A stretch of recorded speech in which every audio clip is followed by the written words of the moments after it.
দুই সিজদার মধ্যবর্তী বৈঠকে দোয়া। রাব্বিক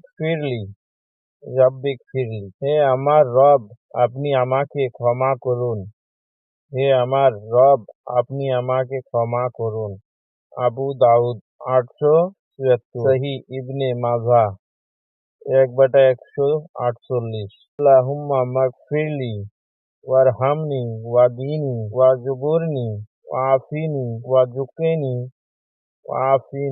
আল্লাহ, আপনি আমাকে ক্ষমা করুন, আমার প্রতি দয়া করুন, আমাকে সঠিক পথে পরিচালিত করুন, আমার সমস্ত ক্ষয়ক্ষতি পূর্ণ করে দিন, আমাকে নিরাপত্তা দান করুন, আমাকে রিজিক দান করুন এবং আমার মর্যাদা বৃদ্ধি করুন।